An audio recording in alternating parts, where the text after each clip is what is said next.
Hello, welcome back. This is Calculus by Dr. Oz. We are in chapter 3 talking about differentiation, but in this video in particular, we're going to talk about the chain rule.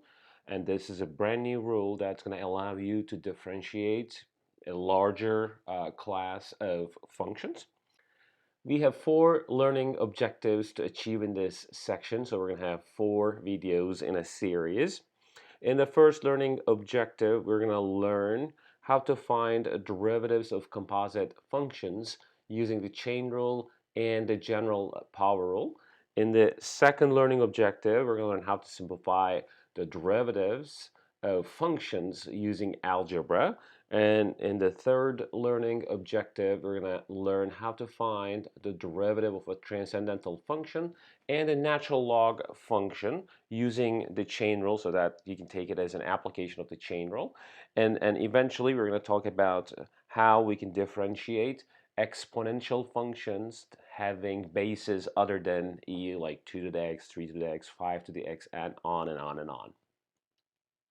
All right, let's start with the first learning objective. Let's talk about the chain rule. And as I said, chain rule is a rule that allows us to differentiate composite functions. So let's say like I have a composite function consisting of 2 functions f and g. And let's assume that y equals f of u is a differentiable function of u, and u equals g of x is a differentiable function of x. Then when we take the derivative of y, we can write it as like dy over dx, and that is the product of dy over du times du over dx. And the meaning of that is, in fact, if you have a composite function of this sort, the derivative of that is the derivative of the outer function, which is f prime, and times the derivative of the inner function. So you either go with this formula, or once the composite function is provided to you, then you can go ahead and call u to be g of x and y equals f of u, and you can use this formula to take the derivative of y with respect to x. Why is the chain rule important? To answer that question, I have 4 examples for you. So if a function is provided us in the form of x squared plus 1, we have the rules to take care of the derivative of this function. In fact, the power rule for differentiation tells us what y prime is. But if we switch the function to radical x squared plus 1, we do not have a direct rule to take care of the derivative of the function. So for that reason, we need chain rule. And same as for sine x, we just learned how to take the derivative of sine x. In fact, it's cosine x. But when we change the argument of sine from x to 6x, that requires the chain rule because now it's a composite function. And we have 3x plus 2. We can use the power rule for differentiation, but if we change the function to 3x plus 2, quantity power of 5, we don't have any rule to take care of the derivative of this function because now it's a composite function, and that requires using chain rule. And same as this last function, x plus tangent x. So we know how to take care of this derivative of x and also tangent x because we have a rule that we developed in the previous section. In fact, tangent x has the derivative secant squared x. But when we change the function to x plus tan x squared, so the argument of tan is x squared, we need to use the chain rule. Underlying the fact that when you have a composite function, it's written as f composed by g, so we have the inner and outer parts, and outer part is f, the inner part is g, and we can use the substitution u equals g of x as I just mentioned. So the derivative of y with respect to x is the derivative of the outer function with respect to u, so f prime of u, times u prime. Here is a list of functions, in fact, composite functions, and we can show how we can decompose them into inner and outer parts. For example, we have this column representing y equals f of g of x. And now, how do we choose f and g to split them, to decompose them? Well, we have y equals 1 over x plus 1 in the first case. If you choose the inner function to be x plus 1 and the outer function to be 1 over u, then f of g of x, or f of u, is going to be 1 over x plus 1.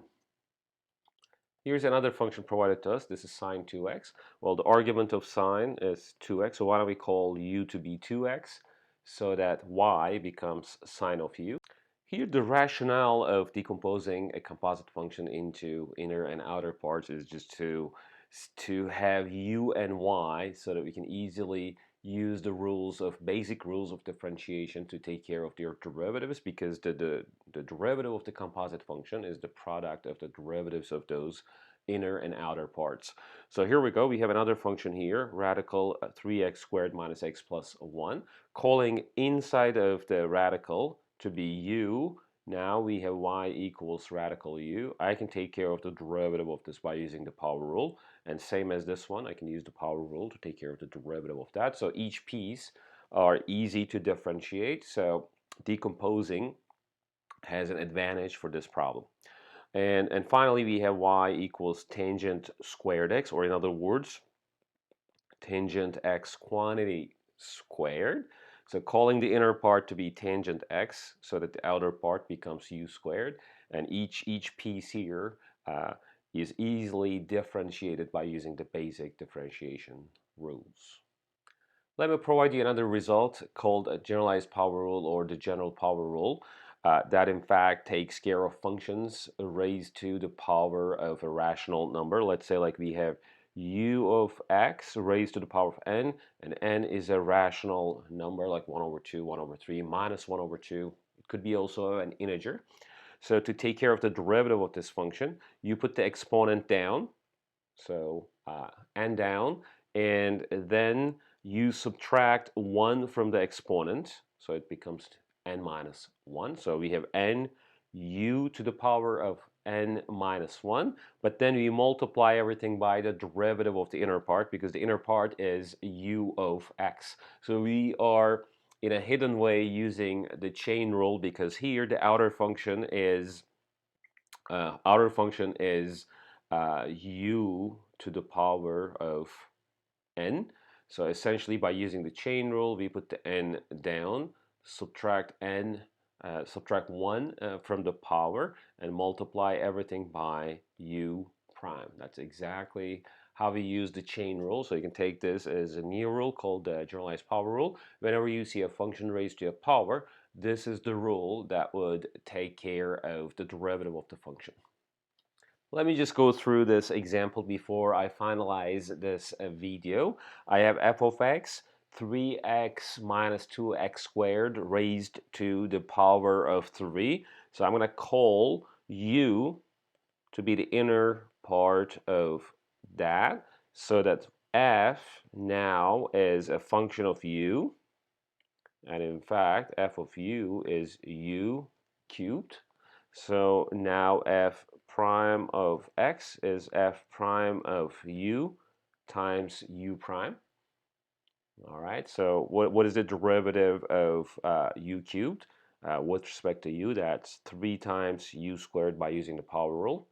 And I'm going to multiply that by the derivative of u with respect to x, and that is 3 minus 4x. So bringing all together, I have 3 times 3x minus 2x squared squared, 3 minus 4x. All right, we use the generalized power rule to take care of that. Essentially, we put the 3 down, as you see, and we just subtracted 1 from the power, and then we took the derivative of the inner part. So it's indirectly we're using the chain rule, but it's called here generalized power rule, and you can actually use any one of those rules to take care of the derivative of this function. All right, we're done with the first learning objective. Please watch the next video to see what I'm going to talk about, how we can simplify the derivatives of functions using algebra. All right, bye.